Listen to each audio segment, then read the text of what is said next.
얼마 전에 직장 생활을 하는 사람들을 대상으로 설문을 조사했습니다. 직장 생활하면서 가장 힘든 것이 무엇입니까? 그렇게 물어보았는데 여러분들도 직장 생활 하시니까 가장 힘든 게 뭐가 제일 힘드세요? 일이 힘들고 또 업무 스트레스. 근데 이제 제일 힘든 것 중에 하나가 인간 관계 속에서 참 사람 때문에 힘듭니다. 이런 얘기를 이제 많이 했다고 합니다.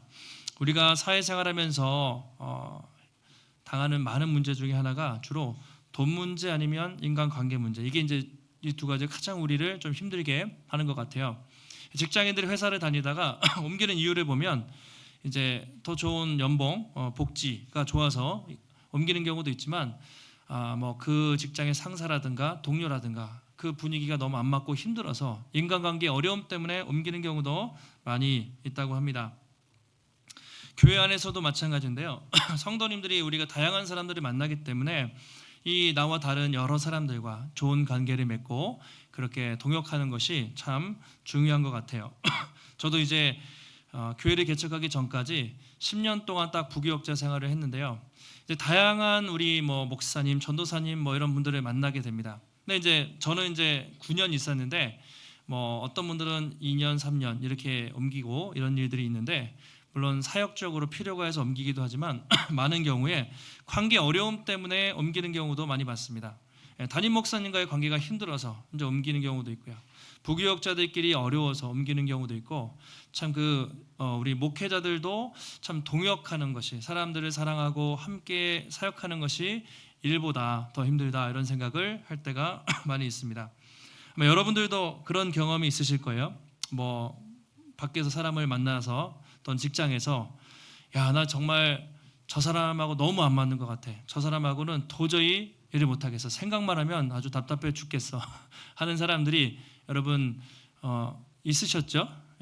없으셨나요? 아마 있으셨을 것 같아요. 저도 하다 보면 나와 맞지 않고 관계에서 어려움을 겪을 때가 우리가 분명히 있습니다.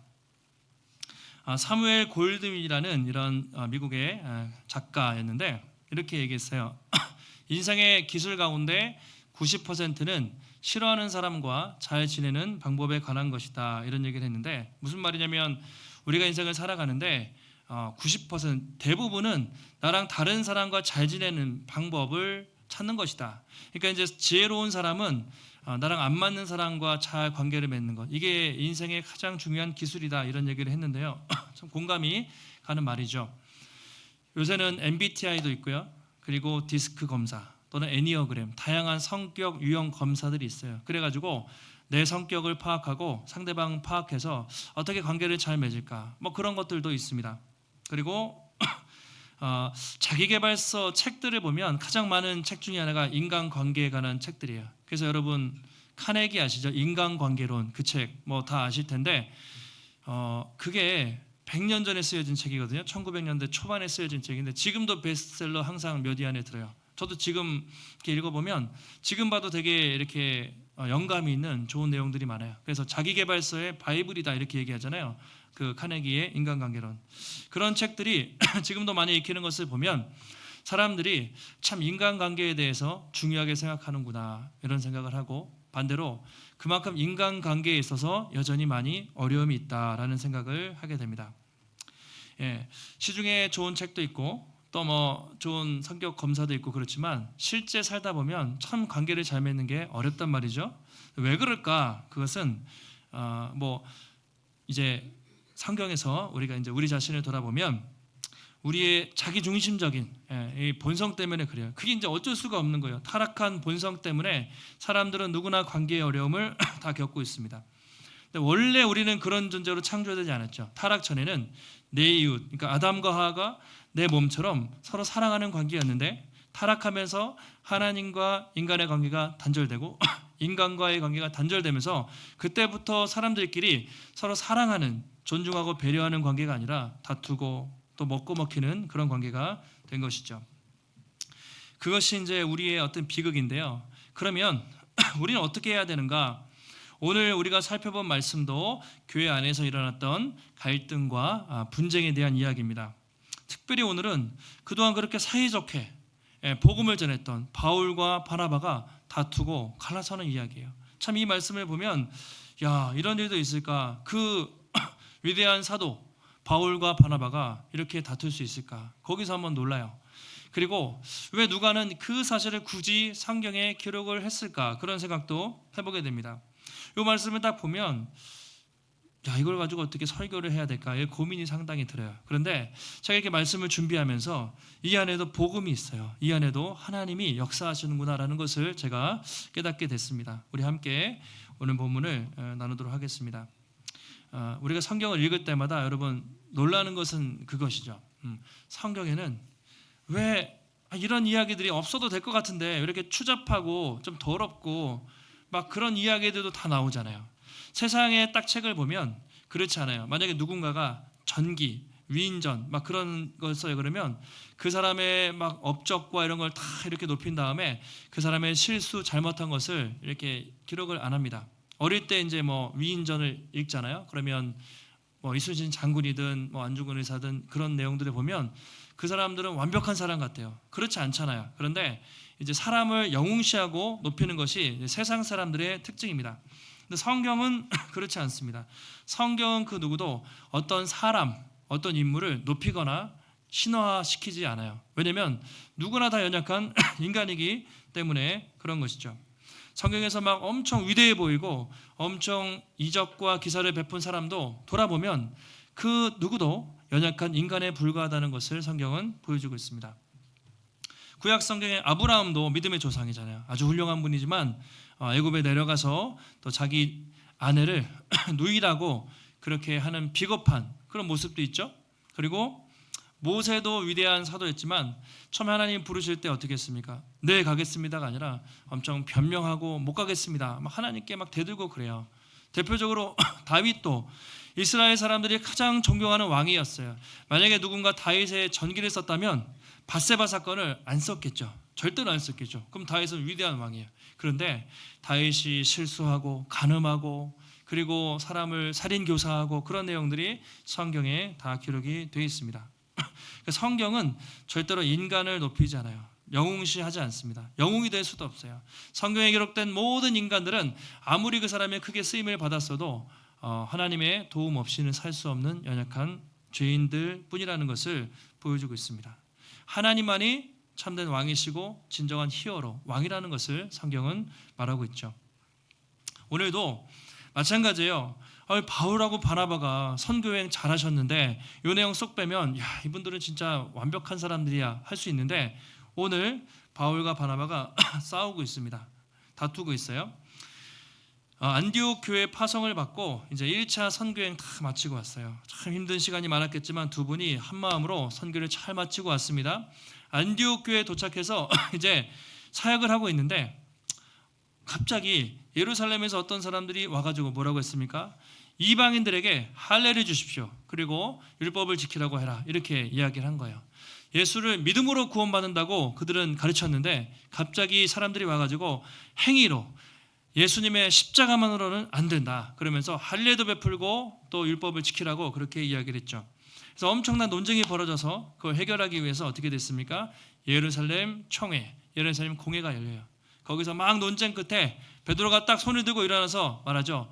사람이 구원받는 것은 어떻게 되죠? 주 예수의 은혜로 오직 믿음으로 구원받는다. 그것이 확정이 됩니다. 그러면서 이제 바울이 바나바가 우리 다시 한번 복음을 전합시다 이런 얘기가 된 거예요. 그러면서 36절에 이렇게 2차 전도 여행을 출발하게 됩니다. 우리 같이 한번 36절 말씀을 읽겠습니다. 며칠 후에 바울이 바나바더러 말하되 우리가 주의 말씀을 전한 각성으로 다시 가서 형제들이 어떠한가 방문하자 하고. 자, 며칠 후에 이것은 예루살렘 1차 아까 총회 공회가 끝난 다음의 이야기예요. 이제 그 일이 딱 정리가 됐으니까 바울이 바나바에게 먼저 제안을 합니다. 우리 다시 한번 복음 전하러 갑시다. 특별히 1차 전도 여행 때 다녔던 그 지역을 다니면서 교회를 세웁시다. 딱 그렇게 이야기를 한 것입니다. 바나바도 당연히 좋습니다. 이렇게 이야기를 했겠죠. 우리가 먼저 본문에 들어가기 전에 바울이 왜 이 전도 여행을 다시 하려고 했는가 그 동기에 대해서 잠깐 살펴볼 필요가 있습니다. 바울은 아마도 이제 그 지역 사람들이 거짓 선지자들이 자꾸 할례 받으라, 율법을 지켜야 된다, 잘못된 가르침이 있으니까 이제 그것을 바로잡기 위해서, 또 방금 총회에서 믿음으로 구원받는다는 것이 예루살렘 교회에서 확정이 됐잖아요. 그걸 가지고 이제 복음을 전하고 아마 싶었던 것 같아요. 그러니까 이제 바울 입장에서는 그 지나온 사람들이 과연 믿음 생활 잘하고 있을까, 신앙이 잘 성장하고 있을까, 그것을 좀 돌아보고 양육하고 싶은 마음이 아마 바울에게 있었던 것 같아요. 그러니까 한 사람이 예수 믿고 구원받는 것도 중요한데 그 사람이 계속해서 믿음 안에서 잘 자라가고 성장하고 있는가, 이 양육과 제자 훈련도 중요하다는 것이죠. 바울이 그런 2차 선교 여행에 가서 다시 한번 사람들을 잘 세웁시다, 이렇게 시작을 한 것입니다. 여러분, 예수님이 부활하시고 승천하신 다음에 지상 명령이라고 하죠. 대위임령이라고도 말해요. 마지막에 제자들에게 하시는 유명한 구절이 있죠. 뭐죠? 그러므로 너희는 가서 모든 민족으로 어떻게 하죠? 제자를 삼아 아버지와 아들과 성령의 이름으로 세례를 베풀고 내가 분부한 모든 것을 가르쳐 지키게 하라. 이게 이제 제자를 세우는 그런 사명을 예수님이 그들에게 주셨습니다. 그래서 이제 바울이 다시 한번 돌면서 그들을 잘 세우자, 이런 생각을 갖게 되었던 것이죠. 우리도 한번 생각해 보십시오. 우리가 예수님을 믿는 것도 중요한데 믿은 다음에 더 중요해요. 어떻게 보면 그것은 신앙생활의 시작일 뿐이고, 믿은 후에 얼마나 내 믿음이 잘 성장하고 있는가, 내가 예수 그리스도의 제자로 잘 성숙하고 있는가, 이것도 동일하게 중요하다고 할 수가 있습니다. 그래서 우리가 투트랙을 쓰잖아요. 안 믿는 분들에게 복음을 전하는 것, 외부의 복음전도 사역 계속해야 됩니다. 그런데 내부적으로 우리 성도님들이 계속해서 믿음과 신앙이 잘 성장하고 자라고 있는가를 우리가 끊임없이 살펴보아야 하는 것이죠. 저희가 이제 코로나 때 힘들었잖아요. 그래가지고 전도를 못했어요. 밖에만 나가면 사람들이 교회 욕하니까 전도를 못했는데, 대신에 성역 공부를 저희가 2년 동안 많이 했죠. 줌으로. 제가 그때 일주일에 소그를 4개, 5개씩 매일 요일별로 1대1, 1대2로 막 그렇게 말씀을 나누고 또 복음을 나눴을 때 많은 분들이 이제 그 시간을 통해서 예수님을 만나고 또 신앙이 성장하는 경험들을 우리가 한 기억이 있습니다. 지금 이제 교회 열심히 섬기는 분들이 다 이렇게 성장해서 자발적으로 잘 섬기고 계시죠. 지금도 여기 보시면 신앙생활 50년 하신 분, 또 1년 하신 분, 새로 오신 분 다양한데 신앙의 깊이는 다르지만 중요한 것은 다른 사람과 비교할 게 없죠. 내 신앙이 1년 전보다, 지난달보다 올해 계속 성장하고 있는가, 주님은 그것을 우리에게 묻고 계십니다. 저희가 이제 저의 욕심이자 저의 그거는 우리 성도님들이 제자 훈련 다 받으시는 거예요. 그러니까 이건 프로그램을 말하는 게 아닙니다. 무슨 프로그램을 가지고 말하는 게 아니라 어떻게 해야든지 계속 복음을 듣고 배워야 돼요. 기회가 되든지 금요일 기도에 나오시든지 성역 공부를 하시든지 유튜브를 들으시든지 어찌하든지 계속 말씀을 듣고 내가 예수님의 제자로 잘 성장하고 있는가, 이것을 우리가 잘 살펴봐야 하는 것입니다. 바울이 그런 동기로 선교를 준비했는데 준비하면서 엄청난 갈등이 생겼어요. 마가 요한, 바로 문제합니다. 1차 선교 여행 때 돌아갔던 마가 요한을 과연 어떻게 할 것인가에 가지고 둘이 의견이 상충되게 되죠. 37절과 38절에 이렇게 돼 있어요. 바나바는 마가라 하는 요한도 어떻게 해요? 데려갑시다. 바울은 밤빌리아에서 자기들을 떠나 함께 일하러 가지 아니한 자를 데려가는 것이 옳지 않다 하여, 이렇게 의견이 부딪히게 되었습니다. 마가복음 사도행전 13장에 보시면요, 1차 전도여행 가다가 처음에 구브로 섬 아시죠? 배 타고 갔다가 밤빌리아 버가라는 곳에 도착해요. 그런데 마가 요한이 뒤로 쑥 도망쳐가지고 예루살렘으로 갔다는 기록이 있습니다. 바로 그때 바나바와 바울이 의견이 그때도 힘들었던 것 같아요. 바로 그 마가 요한을 어떻게 할까, 그 문제로 두 사람이 부딪히게 됐어요. 성경에는 내용이 안 나와요. 요한이 왜 돌아갔는지 내용이 안 나오는데, 지난번 설교 때 한번 말씀드린 적이 있어요. 우리가 이제 추측해 보건대, 또는 학자들의 예상으로는 서너 가지 이유를 들죠. 첫 번째는 마가가 선교를 가다가 처음에 바나바가 선교 팀장 리더였는데 중간에 바울이 리더가 돼요. 바울이 리더십이 강한 사람이잖아요. 카리스마가. 그래서 바울의 리더십, 바울과 충돌해서 힘들어서 갔을 것이다. 이렇게 이야기하는 사람도 있고요. 두 번째는 말라리아에 걸렸다. 그 당시에 풍토병이 심했거든요. 건강 이상 때문에 어쩔 수 없이 돌아갔다. 이렇게 말하기도 하고, 어떤 경우는 이 버가에서 비시디아 안디옥으로 넘어가는, 그때 우리가 사진을 많이 보여드렸는데 엄청난 산맥이 기다리고 있어요. 도둑들도 많고 잘못하면 죽을 수도 있어요. 그래서 앞으로 있을 선교에 대한 두려움 때문에 도망갔다. 이런 사람도 있죠. 그리고 향수병 때문에, 마가가 아주 귀한 부잣집 아들이잖아요. 하나밖에 없는, 그리고 젊지만 돈 많은 그런 부잣집 아들이었기 때문에 고생을 잘 안 해봤을 거예요. 그런 마가이기 때문에 향수병에 걸려서 돌아갔다. 여러 가지 이유가 있습니다. 아마 그런 여러 가지 이유들로 아마 마가가 갔을 텐데, 바울은 그때도 그걸 되게 못마땅하게 생각을 했던 것 같아요. 그거는 아니다. 그런데 오늘 바나바는 다시 요한을 데려갑시다. 사람이 실수할 수도 있지, 데려갑시다. 그렇게 이야기를 합니다. 근데 바울은 절대 안 됩니다. 이렇게 이야기를 한 것이죠.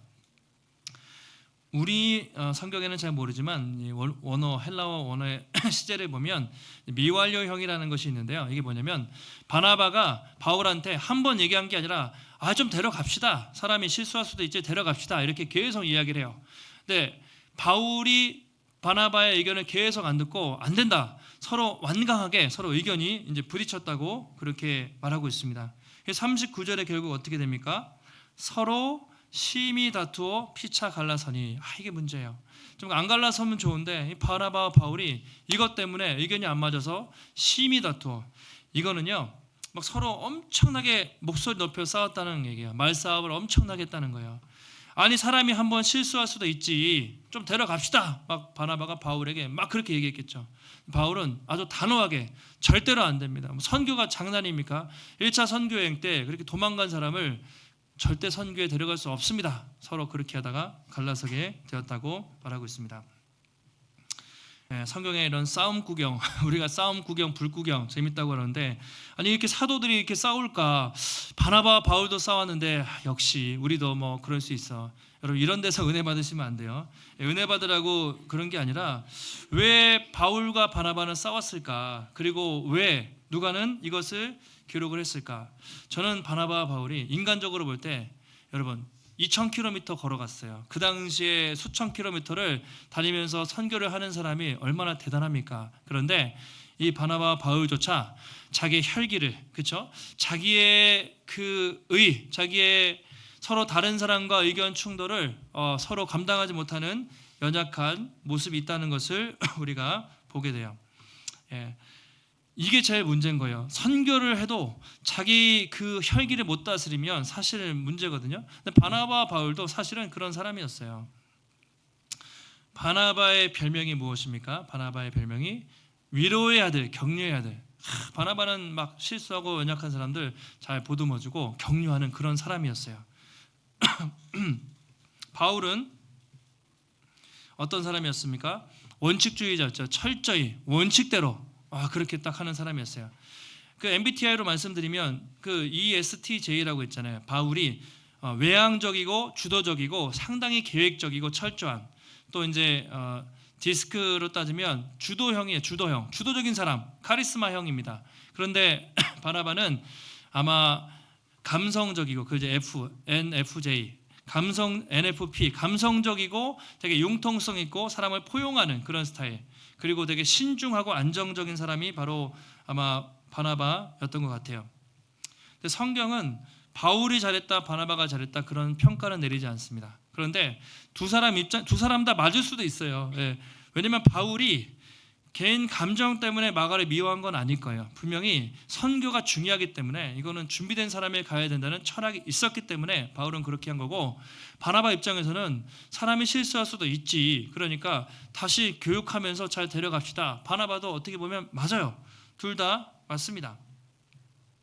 만약에 여러분이 그 자리에 있었다면 여러분은 어떤 선택을 하셨겠어요?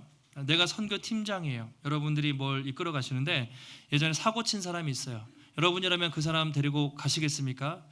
그 사람은 아직 준비가 안 됐으니까 안 돼. 자, 한번 생각해 보세요.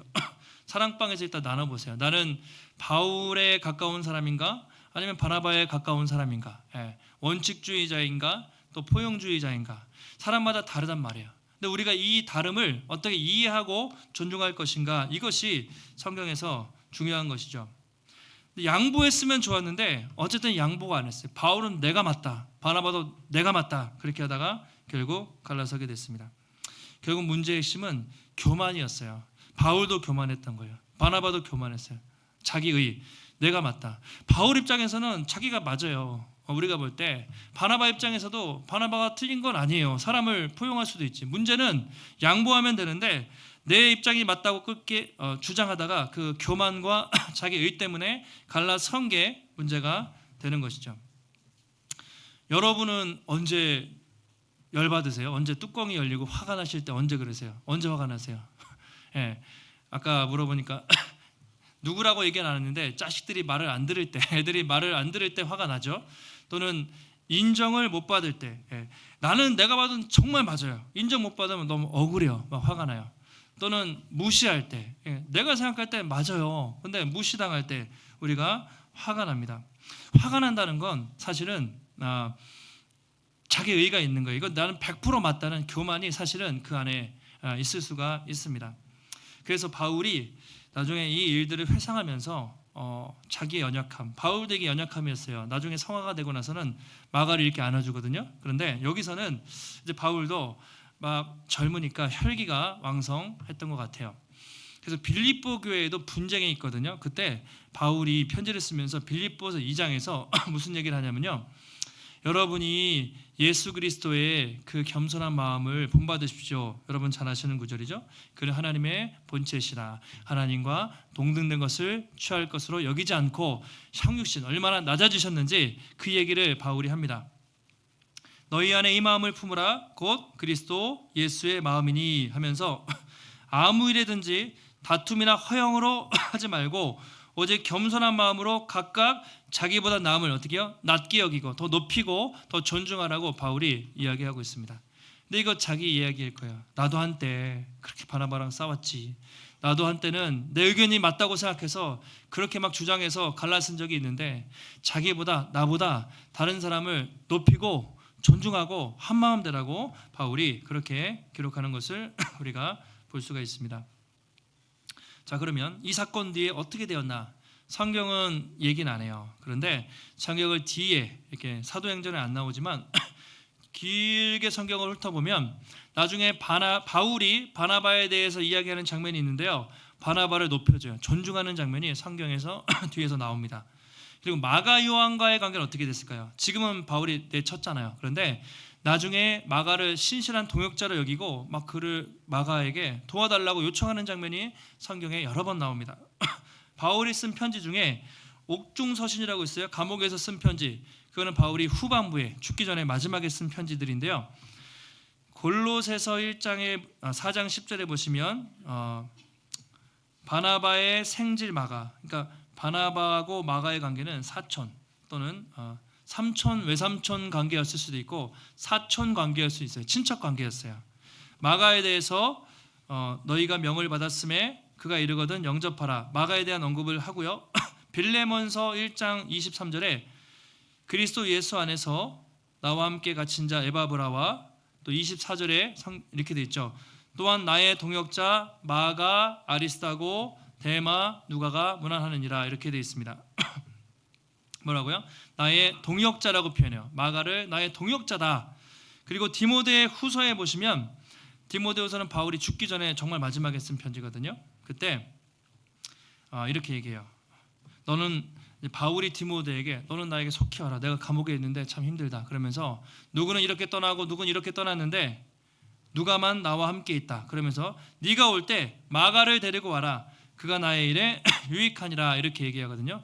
네가 올 때 마가 요한 좀 데리고 와라. 내가 요한을 보고 싶다. 왜냐하면 마가가 그 당시에 바울을 도와서 열심히 사역을 했기 때문에 바울이 요한을 보고 싶다고 그렇게 이야기를 하는 것이죠. 이 상황에서는 관계가 완전히 깨졌어요. 그런데 시간이 지나서 보면 어느덧 마가는 바울의 동역자가 되어서 함께 사역을 하고 있는 것이죠. 아마 마가 요한은 바나바와 이제 나중에 선교행을 떠나요. 그러면서 바나바는 온유한 사람이잖아요. 바나바의 리더십 아래서 이렇게 믿음이 잘 성숙하면서 신실한 사역자로 준비가 되었던 것 같아요. 그래서 나중에는 바울과 동역하는 그런 사역자가 되는 것이죠. 바로 우리는 여기서 복음의 능력을 우리가 붙잡아야 됩니다. 세상에서는 여러분 관계 한번 깨지면 어떻게 해요? 회복하기 너무 힘들어요. 거의 뭐 안 만나든가 아니면은 뭐 관계가 너무 껄끄러워서 무시하고 살든가 관계 회복되기가 너무 힘듭니다. 그런데 여러분 교회에서 우리가 만약에 교회에서 신앙생활하다가 누군가를 만났을 때 어떻게 됩니까? 그런 일이 생길 수도 있거든요. 작은 일 때문에 상처를 받을 수도 있고 줄 수도 있고 어려움이 생길 수도 있어요. 그때 우리는 어떻게 해야 되는가? 복음을 붙잡아야 되죠. 복음에는 다른 사람을 사랑할 힘이 있고 상처를 치유할 힘이 있습니다. 여러분 복음이 왜 복음이냐면요, 서로 사랑하라 그 얘기를 여러분 잘 아시지만 성경은 항상 뭐라고 말씀하십니까? 우리가 서로 사랑하기 전에 우리가 받은 그 사랑은 기억해라. 우리가 서로 사랑함은 그가 먼저 우리를 사랑하였습니다. 그렇게 말하고 있습니다. 항상 우리가 다른 사람을 대할 때 내가 먼저 하나님께 얼마나 용납을 받았는지, 그리스도께서 나를 어떻게 사랑하셨는지 늘 그 사랑을 먼저 기억하고 우리가 그 사랑을 제대로 붙잡기만 한다면 우리가 사랑하지 못할 사람이 없고 용서하지 못할 사람이 없다는 것이죠. 그래서 우리가 늘 복음 안에서 다른 사람들과의 관계에서 혹시 어려움이 있을 때 먼저 주님께서 나를 사랑하신 그 사랑을 붙잡고 또 우리가 관계를 맺어갈 수가 있는 것이죠. 오늘 말씀의 결론을 보면 이제 갈라졌습니다. 그렇게 해서 선교팀이 2개가 생겨요. 인간적으로 보면 이제 초대교회가 위기에 빠졌구나, 바울과 바나바는 실패했구나 생각할 수 있는데 그렇지 않습니다. 하나님이 그 속에서 놀랍게 역사하시는데 39절 우리 하반절에 보시면 이렇게 돼 있죠. 바나바는 마가를 데리고 배 타고 구브로로 갔습니다. 자, 바나바와 그다음 마가가 한 팀이 된 거예요. 배 타고 구브로 섬으로 내려갔고요. 그 다음에 바울은 실라를 택한 후에 형제들에게 주의 은혜에 부탁함을 받고 떠나서 어디로 갔습니까? 수리아 길리기아로 다니며 교회를 견고하게 했다. 수리아 길리기아는 안디옥 교회를 기점으로 다소 아시죠? 북쪽으로 올라가서 이제 이렇게 복음을 전하는 거예요. 그러니까 어쨌든 이 2사람은 그 의견 일치가 되지 않아서 갈라섰는데 선교가 2팀으로 됐습니다. 그때부터 이제 바나바 이야기는 안 나와요. 사도 바울 중심으로 이제 2차 선교 여행이 진행이 되는데요. 바나바는 일단 마가와 함께 배 타고 구브로로 갔죠. 구브로는 바나바의 고향입니다. 그리고 1차 선교회 했던 지역이에요. 그래서 2사람이 가가지고 열심히 복음을 전해요. 바나바에 대한 기록은 없는데요. 전승에 의하면 구브로에서 복음을 전하다가 순교한 것으로 우리에게 전해지고 있습니다. 그리고 마가는 나중에 어떻게 됩니까? 바나바랑 선교 다니면서 열심히 복음을 전하면서 은혜를 받아요. 성숙해요. 그래서 나중에 어떻게 되죠? 마가복음을 쓴다 그랬죠. 베드로를 만나가지고, 마가는 예수님의 제자는 아니었어요. 근데 베드로 만나가지고 베드로가 들은 이야기를 다 받아서 마가복음을 써요. 그래서 복음서 중에 가장 첫 번째로 마가복음이 기록이 되거든요. 그만큼 마가도 한때는 실수하고 실패했지만 복음서를 기록하는 놀라운 성경 저자로 쓰임을 받게 됩니다. 자, 바울은 어떻게 될까요? 바울은 실라라는 사람을 택해서 가거든요. 신라 또는 실루아노라고 되어 있는데, 이 신라라는 사람이 되게 신실한 사람이었던 것 같아요. 그리고 로마 시민권을 갖고 있었어요. 바울이 2차, 3차 복음 전하다가 막 폭동이 일어나고 막 붙잡힐 때 로마 시민권을 활용해서 2사람이 복음을 잘 전하게 돼요. 그리고 나중에 데살로니가 전후서에 보면 편지를 쓸 때 바울과 실루아노와 디모데는 데살로니가 성도들에게 편지하노니, 실루아노가 신라인데 그만큼 바울과 평생 동역하는 동역자로 이제 신라가 잘 세워지게 됩니다. 그리고 루스드라, 바울이 돌맞았던 거 아시죠? 2차 전도여행 가다가 디모데를 만나요. 거기서 디모데를 제자로 삼고 디모데가 평생 제자가 됩니다. 그러니까 처음에는 바울팀, 바나바팀 갈라서가지고 뭔가 망치는 것 같았는데 하나님은 바나바 팀에도 어쨌든 축복해 주시고 바울도 축복하셔서 선교팀 가는 곳마다 복음이 전파되게 하신 것이죠. 자칫하면 선교가 위기에 맞을 뻔했는데 하나님은 2팀을 통해서 위아래로 복음이 2배로 확장되는 더 놀라운 역사를 이루고 계신 것이죠. 저는 말씀을 준비하면서 참 이게 도전이 됐습니다. 인간의 실패로 사도들이 의견이 안 맞아가지고 선교팀이 갈라졌는데, 그래서 어쩔 수 없이 두 팀으로 갔는데 하나님은 한 팀으로 가는 것보다 오히려 갈라져가지고 양쪽에서 복음을 전하니까 훨씬 더 복음이 놀랍게 전파가 됐던 것이죠. 인간의 실패와 연약함을 통해서 더 놀랍게 역사하시는 신실하신 하나님을 볼 수가 있습니다. 여러분, 하나님이 그렇죠. 우리가 실패하고 연약함에도 불구하고 하나님은 참 그 실패를 통해서, 우리 연약함에도 불구하고, 아니 우리가 더 약하고 실패할 때 그것을 통해서 일하시는 분이 우리 하나님이시죠. 사람은 실패해요. 우리도 실패할 수 있고요, 저도 실패할 수 있고 넘어질 수 있는데, 하나님은 그 실패를 성공으로 바꾸시고 또 그 실패조차 사용하셔서 합력하여 선을 이루시는 우리 하나님이신 줄 믿습니다. 우리는 부족해요. 그리고 교회도 부족해요. 그러나 교회는 흔들리지 않아요. 왜냐하면 하나님이 이 교회를 이끌고 가시기 때문이죠. 그래서 우리는 늘 이 반전을 봐요. 대반전.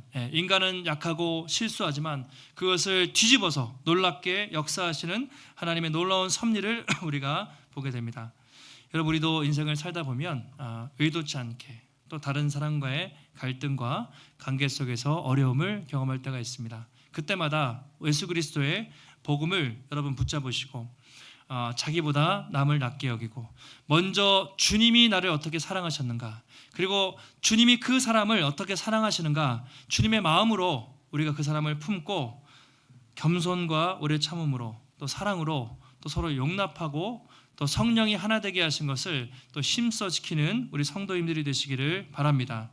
또 우리가 부족하고 어려운 것이 있어도 하나님은 실패를 성공으로 바꾸시는 분이라는 것을 여러분 기억하시고, 하나님이 우리 인생의 연약함을 통해서, 그리고 우리 교회가 부족한 것이 많지만 하나님이 그것을 통해서 내 인생과 이 교회를 통해서 더 놀랍게 역사하실 것을 믿고, 날마다 그 신실하신 주님, 우리를 이끌어 가시는 주님을 바라보며 한 주간 담대하게 믿음으로 걸어가시는 우리 복된 성도님들이 되시기를 예수님의 이름으로 축원합니다.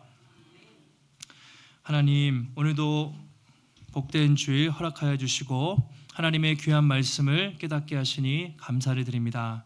하나님, 바울도 바나바도 위대한 사도들이었지만 그들도 때로는 실패하고 넘어졌던 연약한 일간에 불과했습니다. 그러나 하나님은 약한 자들, 인간의 실패와 연약함을 통해서 놀랍게 역사하시는 하나님이신 줄 믿습니다. 우리도 인생을 살아갈 때 때로는 관계에서, 때로는 어떤 부분에 있어서 실패하고 넘어질 때도 있지만 그때마다 다시 우리를 일으켜 세우시고, 하나님 먼저 주께 어떤 사랑을 받았는가 늘 기억하며 나와 다르고 어려운 사람들도 서로 사랑으로 품게 하시고 성령이 하나 되게 하신 것을 힘써 지키는 또 귀한 성도들 되게 하시며, 하나님, 우리는 부족합니다. 그리고 이 교회가 부족합니다. 그러나 이 교회를 통해서, 우리를 통해서 놀랍게 행하실 주님을 기대하며 하나님, 신실하신 주님을 바라보며 함께 또 교회를 잘 섬겨나갈 때 교회를 통해서 하나님 나라의 복음이 이 땅에 아름답게 성장하는, 아름답게 선포되는, 확장되는 놀라운 성도들, 또 교회로 쓰임받을 수 있도록 주님 붙잡아 주시옵소서.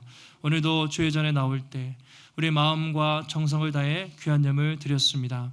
드려진 손길마다 하나님 축복하여 주시고 하나님 기억하여 주시되, 우리 인생에 늘 부족하고 어려울 때마다 하나님께서 후히 주시고 채우시고 공급해 주시는 하나님의 놀라운 손길을 날마다 경험하는 우리 귀한 성도들 되게 하여 주시옵소서. 한 주간도 승리케 하시기를 간구하오며 존귀하신 예수님의 이름으로 기도하옵나이다. 아멘.